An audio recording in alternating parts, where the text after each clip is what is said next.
Hola tamaníacos y atamaníacas, ¿qué tal? Aquí Luis de Fullscan. Hoy tenemos un vídeo tutorial donde, si tienes 30 minutos, vamos a intentar construir una red neuronal. Tu primera red neuronal con Python, con TensorFlow, con el framework que quieras. Y para hacerlo más interesante, vamos a irnos a Kaggle. Es una comunidad de científicos de datos, donde tenemos datasets, conjuntos de datos, tenemos kernels, notebook, resoluciones de problemas. Y lo más interesante, quizás por lo que es más conocido, tenemos competiciones. La idea del vídeo de hoy es que sea muy práctico, no vamos a entrar en el detalle teórico, obviamente, de las redes neuronales, sino que quiero darte las herramientas mucho más enfocadas en empezar a construir y tener algo que funcione en poco tiempo. Así que vamos a irnos a Kaggle, vamos a buscar la competición de Titanic, vamos a bajarnos el dataset, vamos a desarrollar la red neuronal dentro de los notebooks que Kaggle te proporciona, vamos a entrenarla, vamos a hacer las predicciones, vamos a participar en la competición, enviaremos los resultados y a ver en qué posición quedamos.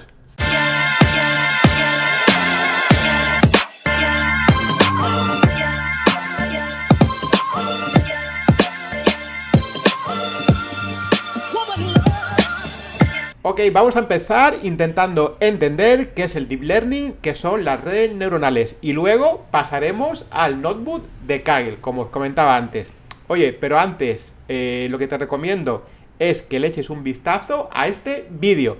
Tu primer modelo de Machine Learning en Python en 30 minutos, donde, aparte de hacer un modelo utilizando el framework Scikit-learn, una regresión lineal, si mal no recuerdo, damos los conceptos generales y principales del Machine Learning, conjuntos de entrenamiento, de validación, el objetivo general que vamos a buscar.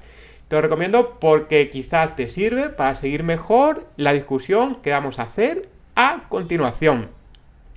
Oye, Machine Learning, Deep Learning, ¿es lo mismo? ¿Cómo se relacionan? Es una de las preguntas que aparece de forma más frecuente cuando empezamos a hablar de Deep Learning, de redes neuronales.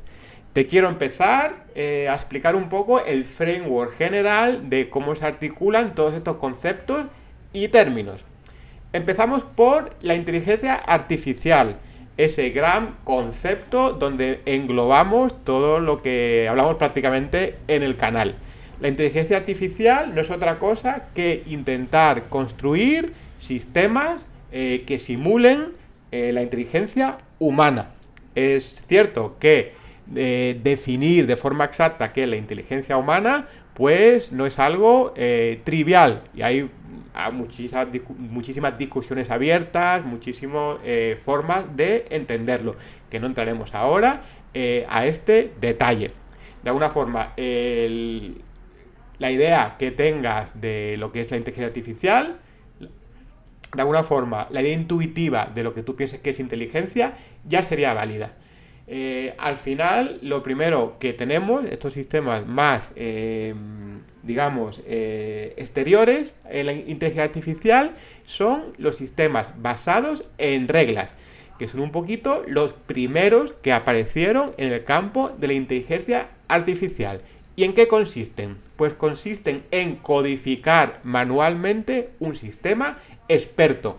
Es decir, coger a un médico, si tenemos que hacer un sistema de medicina, a un abogado para temas de derechos, o a un ingeniero, por ejemplo, todas las áreas del conocimiento serían válidas y lo que vamos a hacer es extraer este conocimiento, esta información y codificarla en forma de reglas.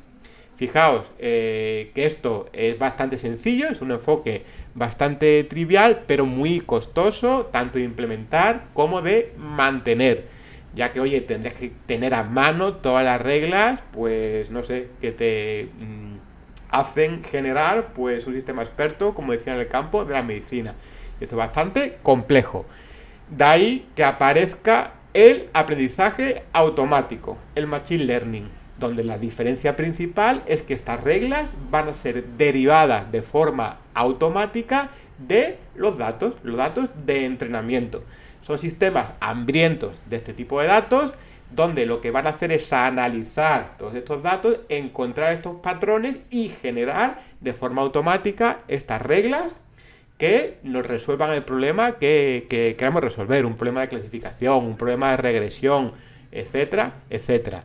Técnicas que tenemos dentro del aprendizaje automático en general, pues tenemos un montón. Algunas que hemos visto ya en el canal, como una regresión lineal, como SVMs, Support Vector Machine, como Random Forest, como XGBoost, o por ejemplo en aprendizaje no supervisado, los algoritmos de KNN, por decirte algunos.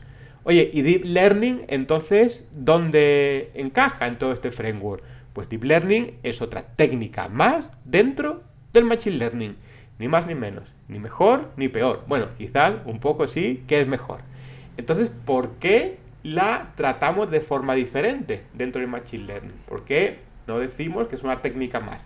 Pues vamos a ver que tiene una particularidad genial, que es que no tenemos que hacer ingeniería de características. Vamos a verlo con un ejemplo. Cuando nos enfrentamos a un problema de Machine Learning, ya os decíamos, en este vídeo que me refería anteriormente, que el 80% del tiempo se nos va a ir en preparar datos. Datos de calidad, datos expresivos, datos que sean buenos, de alguna forma que cuando corramos el algoritmo de Machine Learning sobre estos datos, sea capaz de forma automática de inferir estas reglas para hacer las predicciones. Al final los modelos están ya hechos. El entrenamiento va a depender prácticamente de cuánto te quieras gastar en CPU o en GPU. Pero la ingeniería de características, el feature engineering, es realmente la parte donde más se suda, donde tenemos que invertir más tiempo. Así, en un problema de Machine Learning clásico, partíamos de los datos de entrada y ahora hacíamos un montón de ciclos preparando estas características. Limpiábamos los datos, generábamos medias, generábamos desviaciones, quitábamos nulos, generábamos características sintéticas a partir de los datos crudos. Y ahora un ciclo sin fin para conseguir unas características, como digo, de mucha calidad, que cuando las pasemos por el modelo nos hagan que la predicción final, el accuracy o la métrica que estemos utilizando cada vez sea más y más y mejor. Bien, entonces, ¿cómo de diferente es el Deep Learning? Pues la diferencia principal es que el Deep Learning nos va a hacer la ingeniería de características por nosotros. Es decir, va a automatizar también este paso. Es decir, vamos a partir de los datos de entrada. Sí que es cierto que quizás tenemos que hacer alguna ingeniería inicial bastante simple, pero cuando los datos entren en la red neuronal, que ahora vamos a ver que es un poco el sustrato tecnológico, matemático que vamos a utilizar para hacer los modelos, va a ser la propia red neuronal la encargada de extraer estas características de forma automática de los datos. Y no solo eso, va a extraer las mejores características. ¿Para qué? Para maximizar luego las predicciones que también se van a hacer dentro de la red. Y de esto es un poco la diferencia. El Machine Learning clásico, como decía, tiene un montón de algoritmos, SVM, Random Forest, XGBoost, un montón. Y Deep Learning, pues prácticamente todo se basa en redes neuronales. Oye, redes neuronales, ¿qué es esto? Vamos a desarrollar también una pequeña intuición. Las redes neuronales son pues una técnica de inspiración biológica, de inspiración neurocientífica en este caso. Y igual que los aviones se inspiraron en los pájaros para volar, de alguna forma las redes neuronales se inspiran en este tipo de células muy especiales que tenemos en el cerebro, que son las neuronas. Tenemos un montón, tenemos billones de neuronas dentro del cerebro. Entender en detalle cómo todo esto funciona, pues de momento no está dentro de nuestra área de conocimiento. ¿Qué cosas sabemos? Pues que las neuronas se conectan entre sí, es decir, sobre todo con estas dendritas de aquí, se conectarían a otras neuronas. ¿Y qué va a ocurrir aquí? Pues a las neuronas le va a entrar una señal eléctrica y la van a propagar aumentándola o disminuyéndola a otras neuronas dependiendo de las conexiones que tengan entre sí. Es decir, neuronas que de alguna forma se activan a la vez su unión se hace cada vez más y más fuerte. Y esta es un poco la base biológica que pensamos que hay detrás del pensamiento racional. Entonces, ¿qué hemos hecho? Desarrollar un modelo matemático, teórico, de cómo funciona una neurona. Y fijaos que la verdad que es bastante sencillo de entender. Vamos a tener una serie de valores de entrada, x sub 1 a x sub n. ¿De acuerdo? Estos valores son valores numéricos. Pueden ser un 1, un 2, un 3, 4 o lo que sean. Por cada una de las entradas a la neurona vamos a tener también asociado un peso. Un peso que ahora veremos que es el valor que se va a ir modificando en el proceso de aprendizaje. ¿Y qué va a hacer la neurona en sí? Pues lo que va a hacer es multiplicar cada valor de entrada por el peso. X sub 1 por W sub 1, X sub 2 por W sub 2 y así sucesivamente. Los va a sumar todos y le va a añadir un término que no se ve aquí en la entrada, que lo llamamos el bias, que normalmente lo pintamos aquí arriba. Vamos a sumar todos estos valores y lo que vamos a hacer es pasarlos por una función de activación, que es esta que veis aquí. Y una de las que más se utilizan es la función de activación llamada ReLU, Rectified Linear Unit, que fijaos que su descripción es bastante sencilla. Es 1 si el valor es mayor que 0 y 0 si el valor es menor que 0. ¿De acuerdo? Bueno, esta no es ReLU. ReLU, de hecho, es el valor si es mayor que 0 o 0 si el valor es menor que 0. ¿Vale? Y ya está. Y esta es la salida de la neurona. Esta salida, ¿qué va a hacer normalmente? Conectarse con otra neurona artificial y así sucesivamente generaremos una red neuronal. La gracia que vamos a tener es que cuando tengamos varias de estas redes neuronales, cambiándole los pesos, vamos a ser capaces de aproximar cualquier función matemática que queramos. Una función de clasificación, una función de regresión, lo que queramos. Y lo bueno es que lo haremos de forma automática. Bien, no entro más en detalle porque la idea del vídeo de hoy es tener un conocimiento más práctico, más enfocado en el desarrollo que la parte teórica. Lo que sí quiero comentaros es un poco la estructura general y los componentes que tenemos cuando vamos a entrenar una red neuronal. En general, vamos a tener una serie de capas. Vamos a tener la capa de entrada, la capa de salida y una serie de capas intermedias. La capa de entrada básicamente va a ser muy fácil de diseñar. ¿Por qué? Porque nos va a venir un poco marcada prácticamente por los datos de entrada. Si nuestro dato de entrada es un valor numérico único, pues tendremos simplemente una neurona. Si nuestro dato de entrada es una matriz, imaginaos que es una imagen, tal y como vimos en el vídeo de detector de mascarillas, donde desarrollamos una red convolucional, pues lo que vamos a hacer es tener un vector de todos los elementos que estén en la matriz. Y en este caso lo que hacemos es aplanar esta matriz. También la capa de salida va a ser relativamente sencilla de implementar y de diseñar. ¿Por qué? Porque nos va a venir también marcada por el tipo de problema que queramos resolver. Luego veremos algunas capas de salida estándares para problemas canónicos. Un poco la gracia, o donde viene la labor de ingeniería mayor, es en general todas estas capas intermedias. Porque fijaos, estas capas intermedias son las encargadas de hacer la extracción de características y luego hacer la predicción con estas características. Van a ser las que nos automatizan esta parte del Feature Engineering. Necesitamos un par de componentes más. Una función de error que va a ser la encargada de comparar la salida de la red con nuestros datos de entrenamiento y nos va a decir cómo de mal o cómo de bien esta red se comporta. Y luego un optimizador que lo que nos va a hacer es generar en cada pasada unos pesos nuevos para cada una de las conexiones entre las neuronas, los W1, Wn que veíamos anteriormente. En cada paso de entrenamiento, estos pesos se van a ir ajustando de forma más fina. ¿Para qué? Para que la función de error se minimice. Si quieres conocer el detalle de todo el algoritmo que hay detrás de este proceso de minimización, te recomiendo que veas el vídeo de Autodiff, donde veíamos pues todo el algoritmo de backpropagation, realmente cómo generar las derivadas de la función de error para optimizar, como te decía, estos pesos. Pero por ahora lo importante es que te quedes con este concepto de las capas de la red. Y es importante, sobre todo, para esto, para desarrollarlo.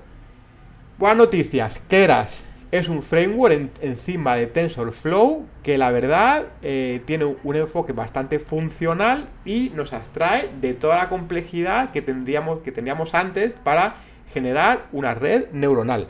Fijaos que vamos a tener esta API, capas, modelos, optimizador, fit para entrenar, que en 1, 2, 3, 4 y 5 líneas de código vamos a poder entrenar una red neuronal. Repasamos muy rápidamente este código. Tenemos que hacer las importaciones de TensorFlow, una librería, pues para básicamente computación numérica. Todas las librerías de Machine Learning al final necesitan implementar dos grandes cosas. Por un lado, multiplicar matrices muy bien, porque al final todo el proceso de aprendizaje automático se basa en la operación matmul, multiplicación de matrices, y dos, implementar bastante bien lo que decíamos del autodiff, esta capacidad de hacer derivadas de forma muy eficiente para, en este caso, optimizar los pesos de la red. Y luego también metemos otro tercer punto más, que sea el soporte de aceleradores hardware, GPU. Al final, todas las librerías, TensorFlow, PyTorch, parten de esta base. Y sobre esta base vamos construyendo abstracciones más y más grandes, más expresivas, que nos hagan más sencillo definir un proceso pues, de aprendizaje basado en redes neuronales. Y en este caso, fijaos que simplemente en 5 líneas lo podemos hacer. ¿Qué hace este código que veis aquí? Este código es un clasificador de dígitos escritos a mano. Dígitos entre 0 y 9.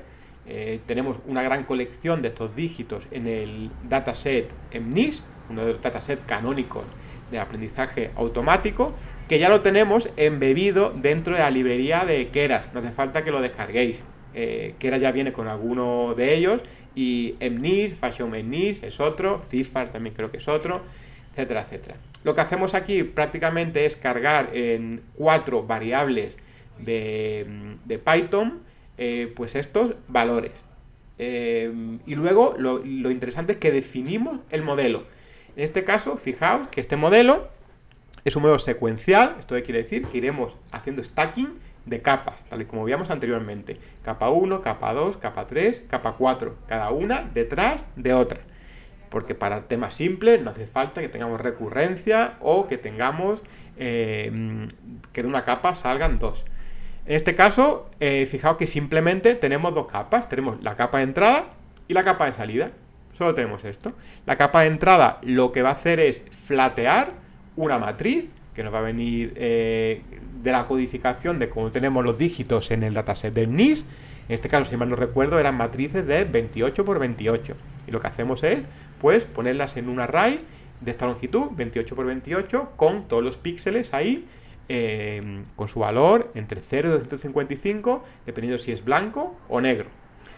Y por último tenemos la capa de salida, que lo que vamos a hacer es tener el problema de clasificación resuelto. En este caso vamos a tener 10 neuronas de salida que se van a activar con una función de softmax, una función que lo que nos va a hacer es generarnos una distribución de probabilidad entre estos 10 valores. ¿Eso qué quiere decir? Que si se activa la primera neurona o tiene valor mayor, sería un 0. Si se activa la última, sería un 9. Si se activa la del medio, un 5.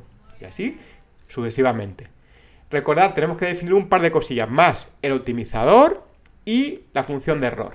En este caso, el optimizador hay un montón, pero uno de los que siempre funcionan bien es Adam.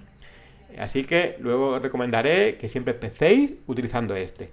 Y luego la función de error, en este caso tenemos que utilizar la crossentropía categórica. No os asustéis por el nombre. Si tenéis que, digamos, tener un problema de clasificación multiclase, directamente ponemos esta función de error y listo. Con model.fit vamos a entrenar el modelo. aquí le decimos que lo entrene durante 5 epochs, es decir, cada 5 pasadas con todos los datos de entrenamiento. Y luego al final lo evaluamos con estos datos que nos hemos guardado, los datos de test. Y ya tendremos la accuracy en clasificación que nos daría este modelo. ¿Que queremos hacer un modelo un poco más complejo? Pues le metemos capas por en medio, simplemente. Fijaos que aquí lo que hemos hecho es meterle una capa intermedia con 128 neuronas. Y le decimos que la función de activación es la ReLU, esta que hablábamos antes. ¿Que lo queremos hacer un más complejo? Pues le metemos más capas. Y así podemos ir haciendo stacking de todas las capas que queramos. Es decir, hay que encontrar un buen compromiso entre la complejidad del modelo, el número de pesos que tiene y la accuracy que podemos o que queremos llegar a tener. Recordar un poco al final, cuando tengamos que diseñar una red neuronal, la capa de entrada nos va a venir prácticamente dada por el tipo de datos de entrada, la capa de salida, Network Head, también conocida así, nos va a venir dada por el problema que queramos resolver, regresión, clasificación binaria, multiclase, etcétera, etcétera, y un poco donde está la gracia es en diseñar la arquitectura de la red intermedia, donde, por ejemplo, para imágenes, veamos que teníamos las capas convolucionales, las capas de max pooling. Para tratamiento de texto, veamos, por ejemplo, las capas de atención, o tenemos incluso capas recurrentes, es decir, hay un montón de diferentes arquitecturas. La más sencilla que tenemos es esta que hemos visto, conocida como Dense, que prácticamente conectamos todas las neuronas entre sí. No tienen más inteligencia que esto. Por último, te dejo con algunas, digamos, head, optimizadores y función de error clásicos para problemas canónicos del Machine Learning. La realidad es que diseñar una red neuronal no vamos a tener una intuición que nos diga, oye, si este problema tiene esta pinta, utiliza esta arquitectura, si tiene esta otra, esta otra. Esto no es así. La gran realidad es que es un proceso altamente empírico, basado en prueba y error, donde prácticamente pues añadimos una nueva capa, vemos cómo funciona, cambiamos el número de neuronas, pues metemos, por ejemplo, algún tipo de dropout para evitar el overfitting, cambiamos la función de activación, cambiamos el learning rate, y haciendo combinaciones de todas estas posibilidades vamos obteniendo pues algún cierto conocimiento de cómo el problema y los datos sobre todo se van comportando, y podemos ir pues digamos haciendo el tweaking, haciendo el tuning de la arquitectura de la red neuronal.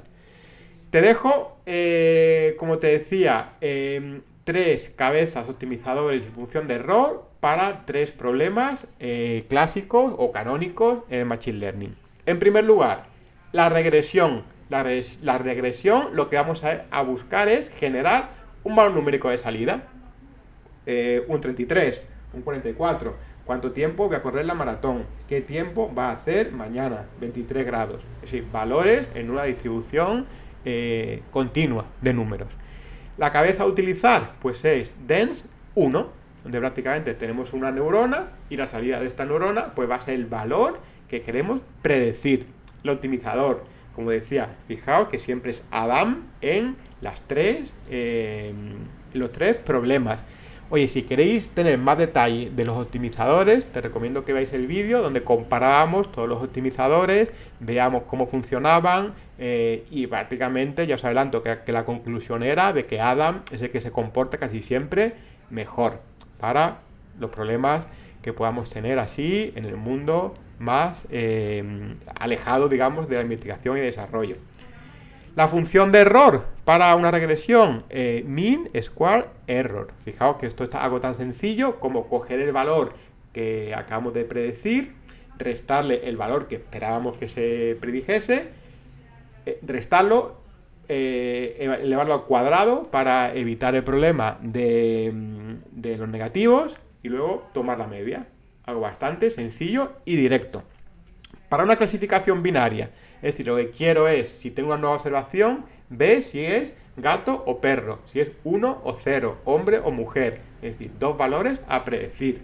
Pues de nuevo, también vamos a tener una salida de una única red neuronal, pero lo que vamos a hacer ahora es restringir los valores que nos da entre 0 y 1.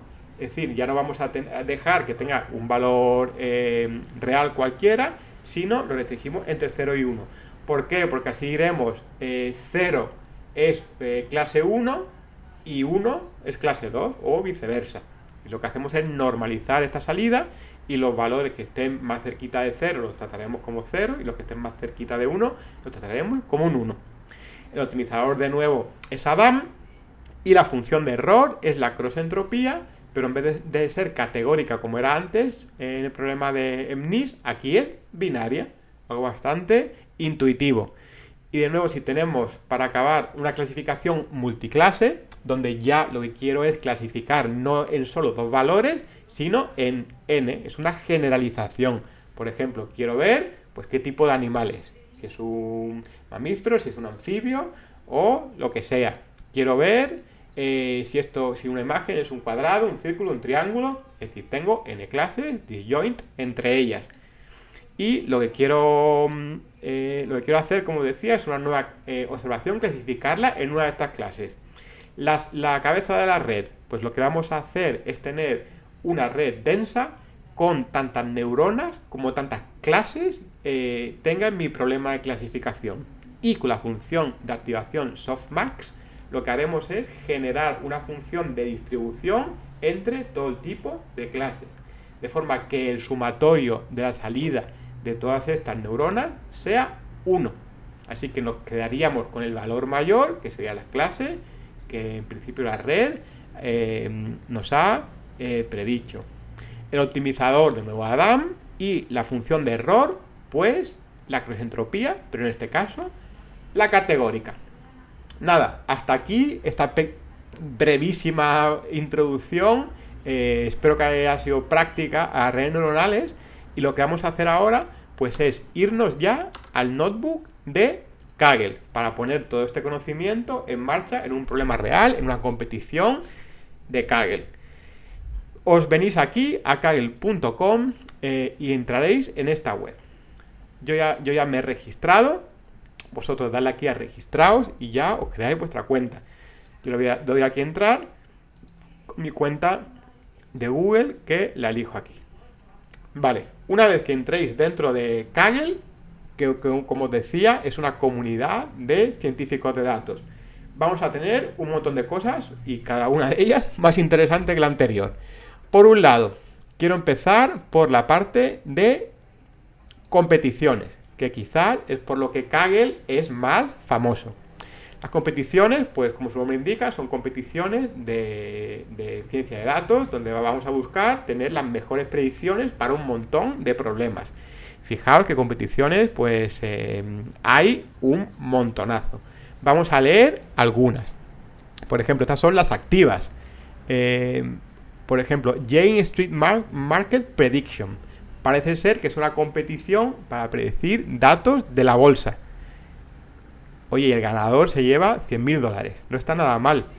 La siguiente, de HapMap, se trata de identificar el glomeruli en el riñón, en imágenes del riñón humano, un tema médico. Fijaos, esta también es médica, donde se trata de encontrar valores anómalos en imágenes de rayos X del pecho, ¿vale? Y luego fijaos que tenemos, pues la verdad, que un montón, predicción de ventas futuras de cursos de Coursera. Bueno, pues aquí no, la verdad que hay un montón. Luego, ¿qué más os quiero enseñar? La parte de datos. Tenemos un montón de datasets que nos pueden venir súper bien para nuestras pruebas, para ir haciendo experimentos y para aprender más. Fijaos que tenemos 68.000 datasets, casi 70.000. Es decir, y de toda índole, la verdad. Desde, no sé, datos de tarjetas de crédito, datos de recomendaciones de Microsoft News, datos de las compañías que se han registrado en India los últimos casi 200 años, datos de COVID-19, datos de las vacunas de Pfizer, un montón. Fijaos este también, tracks de Spotify o los top 50 libros más vendidos de Amazon en los últimos 10 años. Y aquí podéis bajarlo, hacer vuestros modelos o también incorporar estos datos a modelos que tengáis, que es algo también bastante interesante. No dudéis en colaborar si tenéis algún tipo de dataset interesante que queréis compartir con la comunidad. Y luego tenemos también notebooks, que son, veréis también la terminología kernel, también se refieren así dentro de Kaggle, que son pues como científicos de datos han resuelto algún problema, ya sea de competición o notebook que realmente quieren subir porque son interesantes, ¿vale? Aquí podéis ir viendo y hay un montón, pues en Python, en TensorFlow, hay un montón de hecho con XGBoost, yo creo que es el que más he encontrado. Hay partes de EDA, de Exploratory Data Analysis, para ver datos de un punto de vista más estadístico. Súper interesante, ¿vale? Que le echéis un ojo y nada, estos son los más votados, que podéis verlo, a ver qué ideas os dan. Luego tenéis la parte de comunidades, donde tenéis un montón de foros para hablar pues de problemas de computer vision, de cómo utilizar una GPU. El framework que os decía es GBoost, AutoML, TensorFlow, es decir, y con un montón de información aquí súper interesante, ¿vale? Con tips and tricks, problemas que la gente se encuentra, cómo utilizar features, TF records, es decir, súper recomendable. Y por último, también ligado con la parte de formación, toda la parte de cursos, donde hay un montón de cursos que son gratuitos. Kaggle, no lo he dicho, pero todo esto que os estoy enseñando es absolutamente y totalmente gratis. Y tenemos cursos de Python, de introducción al Machine Learning, de SQL, de limpieza de datos, de explicabilidad, algo que está ahora mismo bastante de moda, de cómo hacer la parte de Feature Engineering, que ya sabéis que hoy, con nuestra red neuronal, es un paso que nos vamos a saltar un pelín. Veremos que siempre hay que hacer un mínimo de ello. La parte de NLP, procesamiento de lenguaje, es decir, un montón de cursos que os recomiendo porque también son súper interesantes, ¿vale? Pues nada, lo que vamos a hacer ahora es intentar participar en una competición de Kaggle. Hay una competición que prácticamente es la competición de introducción a Kaggle, que es la predicción de supervivencia con los datos del Titanic, que es esta que veis aquí. Yo, como he participado ya, la veo.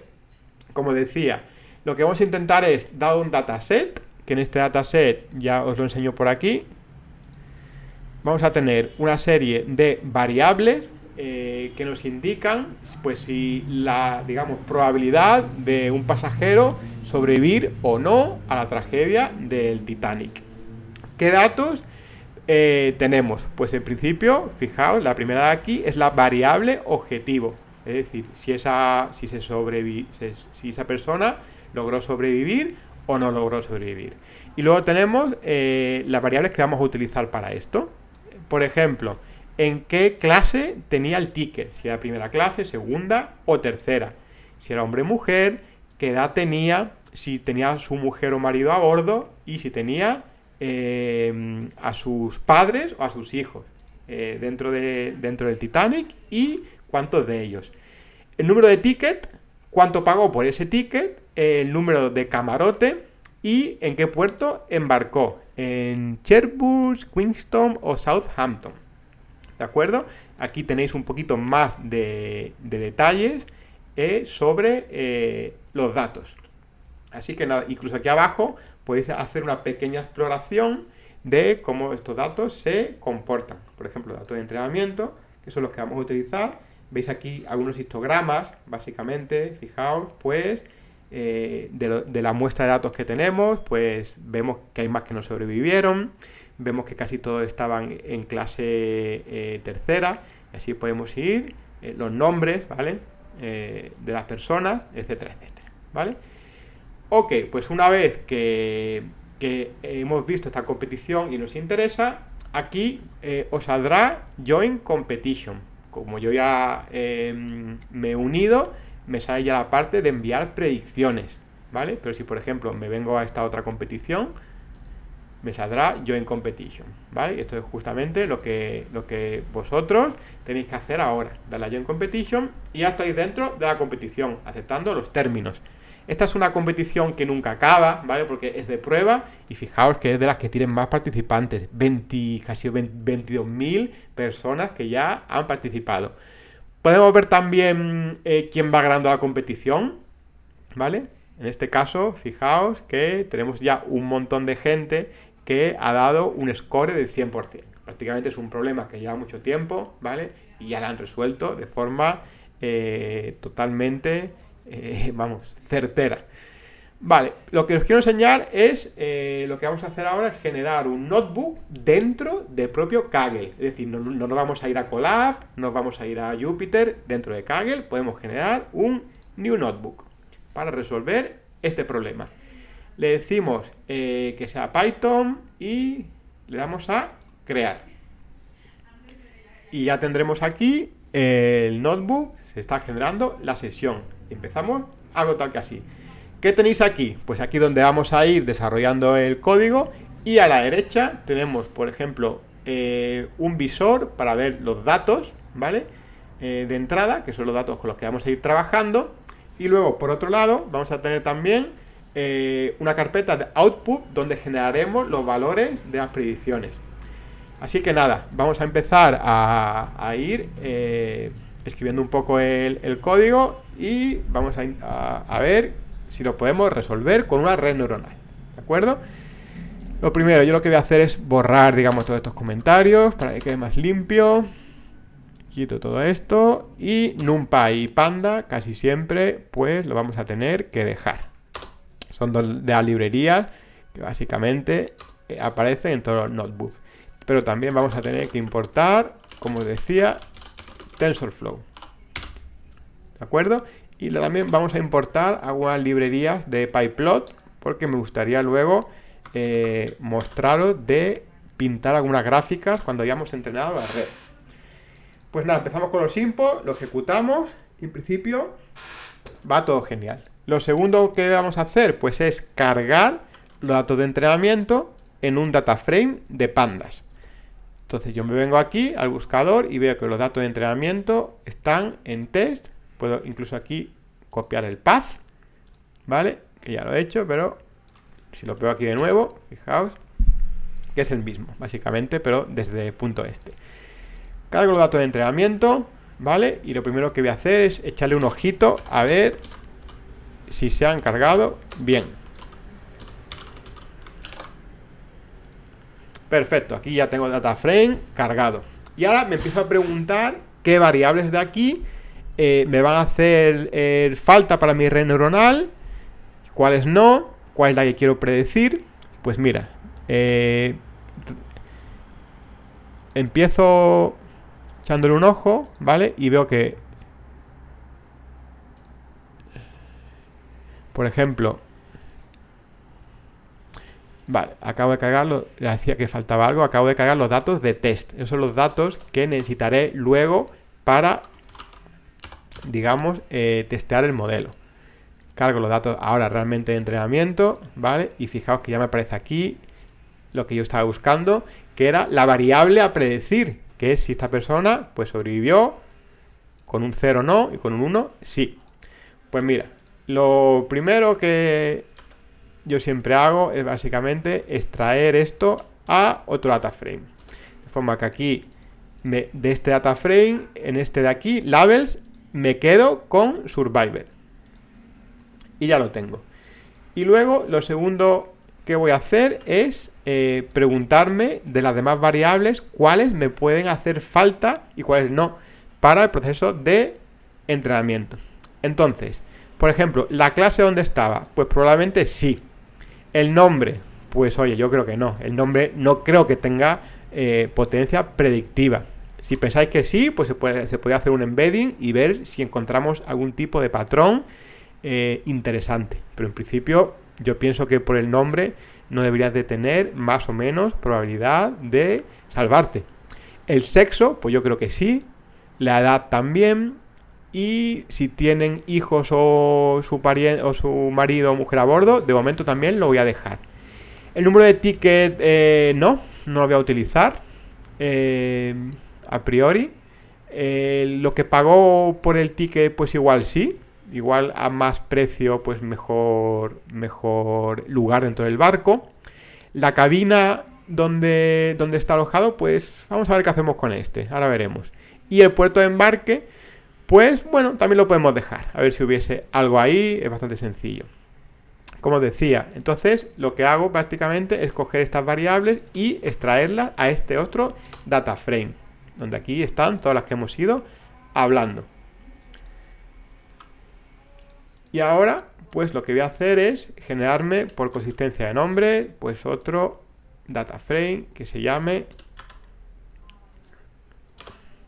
train features. Aquí genero un array, aquí extraigo esto a este data frame. Le puedo echar también un vistazo para ver que haya sacado los datos de forma correcta.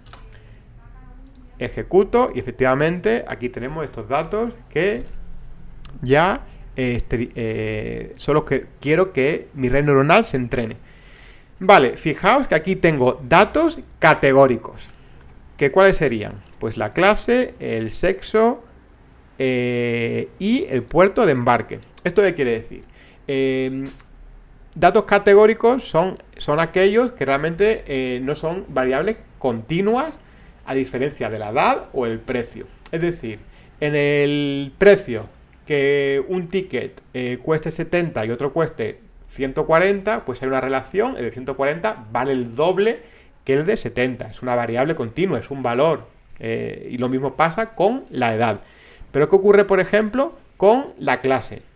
La clase 1 y 3 es una construcción que se ha hecho y se le ha puesto ese nombre por poner algo. Se le podría haber puesto primera, segunda y tercera o A, B y C. Es decir, cuando la red neuronal vea estos datos, no los va a ser capaz de interpretar de forma correcta como una variable numérica.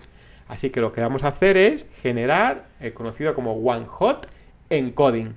Te recomiendo que veas el vídeo Top 5 Tips de preparación de datos con pandas. Está en el canal, donde hablamos de un montón de técnicas de preparación y preprocesado de datos con pandas. Donde por supuesto hablamos de esta, que es el One Hot Encoding.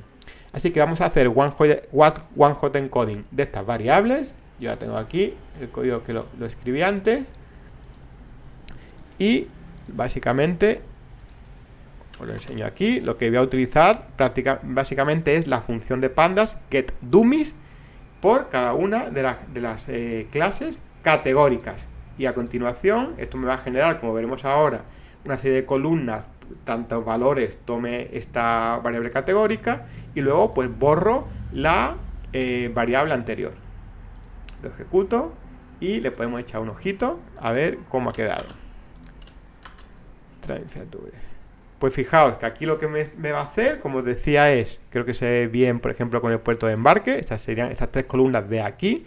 Lo que me ha generado pues son tres columnas, un 0 si no hay valor y un 1, pues efectivamente donde se embarcó. En este caso se embarcaría en el puerto S, en este caso, por ejemplo, en el puerto C. Lo mismo para el sexo y lo mismo para la clase. Ya, es decir, este 1 sí tiene significancia numérica de cara al entrenamiento de la red. De acuerdo, recuerdo que dijimos de hacer algo con la cabina. La cabina, fijaos, es un texto, ¿vale? Esto en principio tengo que hacer algo con él. Mi hipótesis es que si os fijáis un poco la construcción del valor, es una letra y un número. Yo pienso que quizás el número pues es el número de camarote y la letra que hay antes pues probablemente tenga algo que ver con cómo de bueno es ese camarote, ¿vale? Es una hipótesis que, bueno, podría ser o no, pero de momento voy a trabajar con ella. Os animo a que planteéis la hipótesis que queráis y lo trabajéis. Entonces lo que voy a hacer yo es ahora extraer, pues nada, esa primera letrita del número de camarote. Así que nada, me cojo esta columna de aquí, la paso a un string y me quedo con el primer valor. ¿De acuerdo? Y ahora voy a echar un ojo, ¿vale? A ver, pues cuántos valores hay ahí. Con la función unique podemos hacer esto. Fijaos, veo que tengo pues C, E, G, D. Y este N de aquí me preocupa porque este N son las Ns de valores que no tienen, digamos que son nulos. Y con estos valores, como sabéis, hay que hacer algo. Voy a ver un poco cómo se distribuyen los valores por cada uno de estos, o cuántos valores hay en cada una de estas clases. Para ello puedo utilizar la función value count. Y fijaos, me está diciendo un poco que hay de los 800 y pico, hay 687 nulos, y luego esta distribución que veis aquí. T, por ejemplo, solo tiene 1, que no es muy significativo. G4. El valor más repetido es C. Entonces, lo que yo sugiero hacer ahora, todo y que realmente lo que me gustaría hacer es convertir estos 687 valores en valores buenos, y lo que podría hacer es aplicar esta distribución de probabilidad, pero bueno, por simplicidad voy a convertir todos estos valores nulos en el valor más repetido, que en este caso es C. Bueno, creo que es un compromiso bueno entre sencillez y calidad. Así que nada, lo que voy a hacer es utilizar la función fillNA, que recordad que es la que me rellena los valores nulos en pandas, y le pongo, digamos, directamente el valor más repetido, que es el valor C. Y ya está. De nuevo voy a repetir lo que he hecho antes.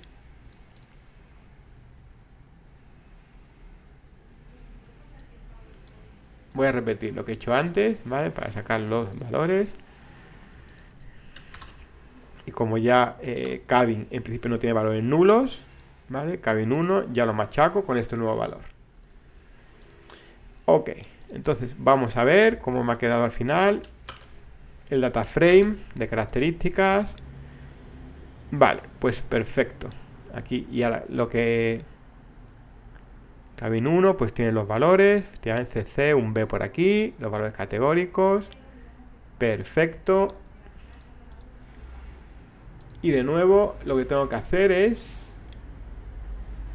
dumificar esta variable categórica, tal y como hicimos antes. Así que nada. Tiro el mismo código de antes, borro.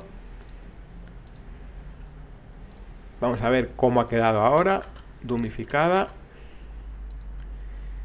Ok, vale, pues aquí ya tenemos todos los valores posibles de la cabina. Lo que voy a hacer ahora es, pienso, es eliminar esta columna de aquí, porque quiero recordar que solo había una observación. Creo que son muy pocas y no tendría digamos, potencia estadística o predictiva. Así que directamente elimino esa columna y ya está. Vale, pues yo creo que en este momento esto es toda la preparación de datos necesaria para entrenar nuestra red neuronal. Fijaos que ha sido algo bastante sencillito. Vamos a volver a echarle un ojillo a esto. Vale, ya no está la T, tiene buena pinta. Y en Train Labels es donde debería de tener. Pues efectivamente está bien, 899 fila, 891, 91, coincide, esto está listo para entrenar. Así que nada, lo que voy a hacer ahora ya es definir mi red neuronal. Para ellos, recordar que vamos a utilizar la API de modelo secuencial, y lo que tenemos que hacer ahora es ir poniendo capas. La primera capa, recordad, nos va a venir dada por los datos de entrada. Fijaos que aquí tenemos una serie de observaciones en 18 columnas, ¿vale?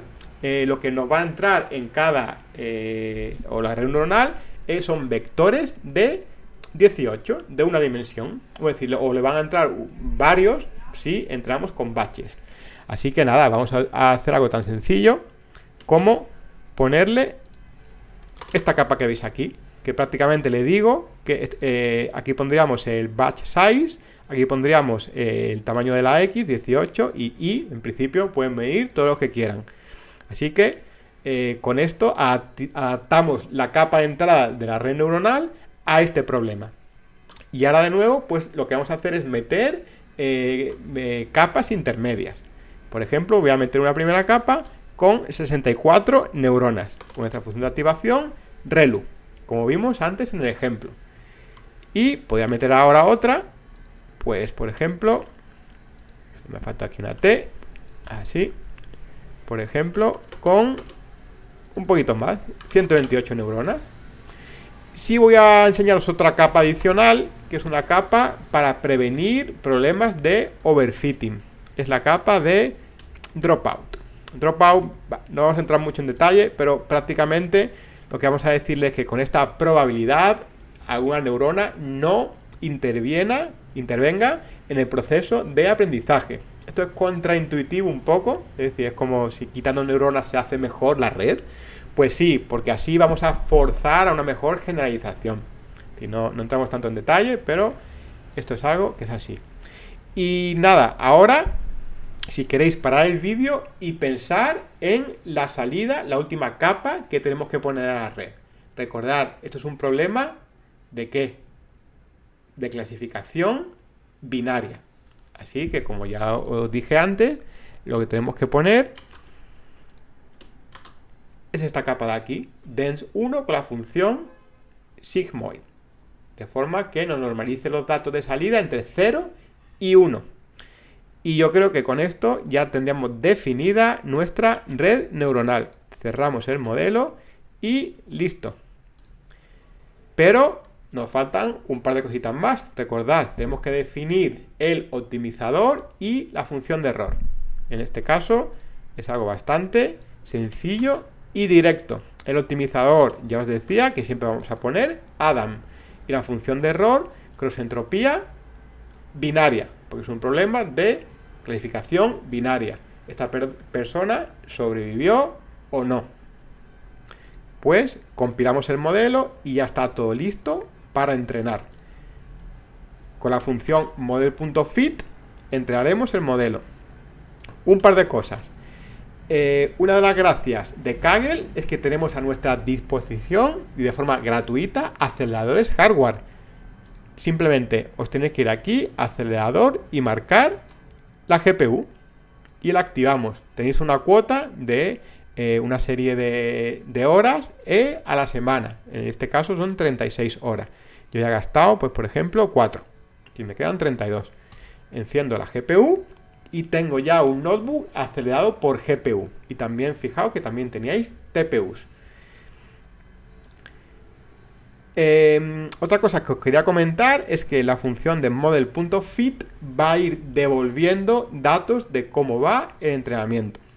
Ahora tengo que ejecutarlo todo de nuevo porque al meterle la GPU cambia el entorno. Así que le vamos a dar Run All.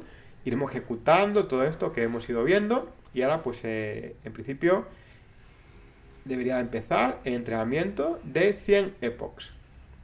Fijaos que aquí ya comienza y nos va dando feedback de cómo funciona el entrenamiento. Esto es una maravilla porque ya está acelerado por una GPU. Por lo tanto, los tiempos de entrenamiento se disminuyen de forma drástica. Y por último, lo que vamos a hacer es intentar pintar estos valores que nos está, el feedback que nos está dando la función de entrenamiento de la red. Entonces, como os decía, bueno, antes de ello hacemos la evaluación y fijaos que nos está dando una accuracy pues bastante interesante. ¿Qué nos devuelve la función de model.fit? Pues como decía, es un diccionario de Python que podemos echar un ojo para ver el contenido.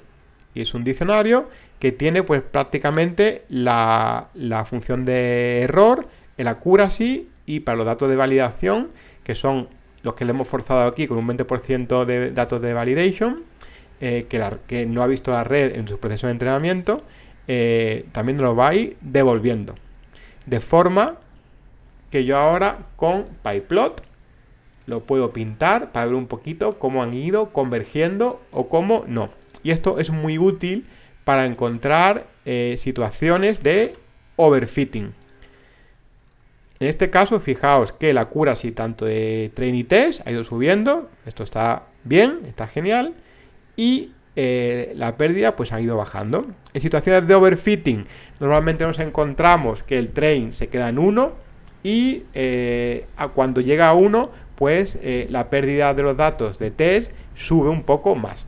¿Esto qué quiere decir? Que la red le hemos puesto tantos y tantos epochs que ha memorizado los datos de aprendizaje. En vez de generalizar y que para una nueva observación nos dé una nueva clase, prácticamente ha aprendido los datos de aprendizaje y eso es para él su realidad. Y esto, como digo, no es deseable.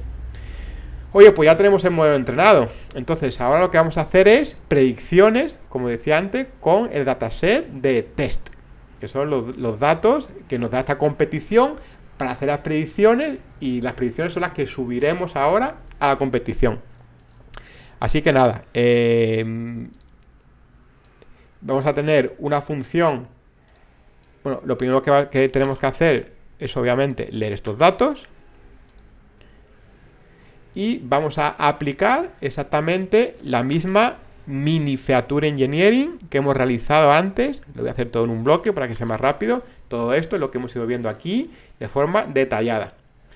Ejecutamos y ya tengo mi dataset, mi data frame listo para ser pasado a red neuronal. Le echamos un ojillo a ver que todo esté en orden. Efectivamente, esto es justamente lo que espera nuestra red, estas 18 columnas. Y ahora vamos a hacer 418 predicciones.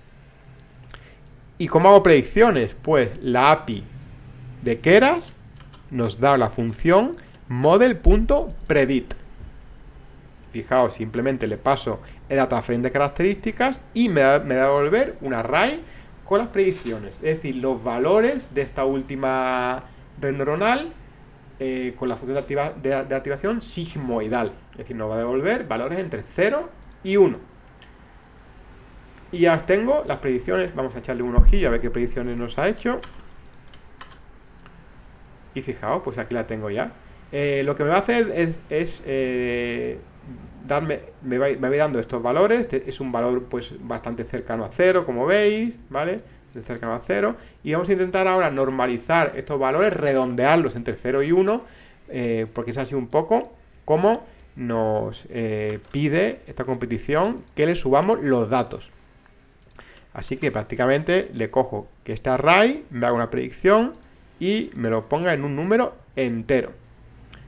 Y si lo pinto, ahora veis que ya debería de estar todo o 0 o 1. Efectivamente, aquí lo veis, 0, 1, 0, 0, 1, todos los datos que acabamos de hacer la predicción.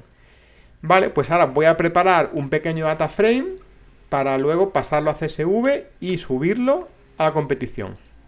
Para ello recupero el Passenger ID del data frame de entrenamiento. Y lo que voy a hacer ahora es concatenarle a este Passenger ID este array con las predicciones. Y le pongo el nombre, Survivor, que es tal y como lo espera la competición. Si tenéis dudas de cómo lo espera la competición, en la página de la competición os dice exactamente cómo esperan los datos. Lo ejecutamos, ya tengo preparado mi data frame para entregar, lo visualizo para que esté todo correcto y efectivamente esto es lo que yo quiero entregar. Recordad que ahora cuando lo pasemos a CSV de quitarle el índice, quitar esta parte de aquí para que solo se nos queden estas dos columnas. Así que nada, con la función de data frame de tu CSV lo que puedo hacer es prácticamente ya generar el CSV de resultados Titanic. Y oye, ya tengo mi notebook preparado donde hemos resuelto el problema del Titanic. Lo que voy a hacer ahora es guardar una nueva versión, voy a decir la versión 1, y que lo ejecute todo y también me guarde este resultado que es el que voy a subir ahora. Le doy a salvar y ahora me va a empezar a ejecutar todo el notebook desde el principio. Una vez que lo tenga ya todo ejecutado, voy a poder subirlo a la competición a ver en qué puesto quedamos. Ok, pues fijaos que ya acaba de terminar de guardar el notebook, así que lo que voy a hacer ahora es venirme al menú, a mis notebooks,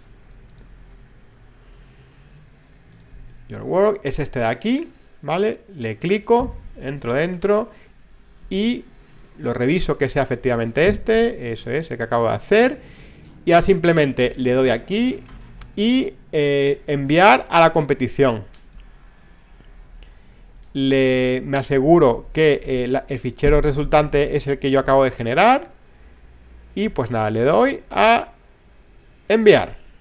Esto ya lo acabo de enviar a la competición, me voy a mis entregas y fijaos que aquí ya puedo ver el rendimiento que he tenido. Esto se ha subido, se ha procesado bien y ya está. Puedo ver cómo he quedado en la competición, en el leaderboard. Fijaos que estas son algunas entregas que yo he hecho antes, donde he entrenado con bastantes más epochs. Aquí he entrenado creo que solo con 100, en algunos casos hice incluso con 1000. Y esta score que he tenido es un poquito peor que los anteriores que ya tengo. Pero bueno, no nos va de eso en el vídeo de hoy. Me busco un poco a ver dónde estoy. Y aquí estoy, hemos quedado en este puesto, no sé si es el 172, no creo que no, creo que tiene más. Y bueno, nos dice que no he tenido ninguna mejora, porque decía es una submission peor de alguna que ya tenía antes, ¿vale? En cualquier caso, esta competición es una de iniciación donde hay un montón de gente, entonces el valor que obtenemos pues realmente no nos importa tanto. Nada, hasta aquí el vídeo de hoy. Espero que os haya sido interesante, que hayáis aprendido un poco los conceptos fundamentales y fundacionales con un enfoque práctico de las redes neuronales. Que también os animáis a hacer alguna competición en Kaggle. Y como siempre, si el vídeo os ha gustado, déjame un like. Si el contenido que voy subiendo te gusta, suscríbete, ponte la campanita, así cuando subo un nuevo vídeo siempre te llegará una notificación y lo podrás ver. Comparte el vídeo, comenta lo que quieras aquí debajo y poco a poco iré respondiendo todos los comentarios. Gracias por tu tiempo y nos vemos en el siguiente vídeo aquí en Fullscan.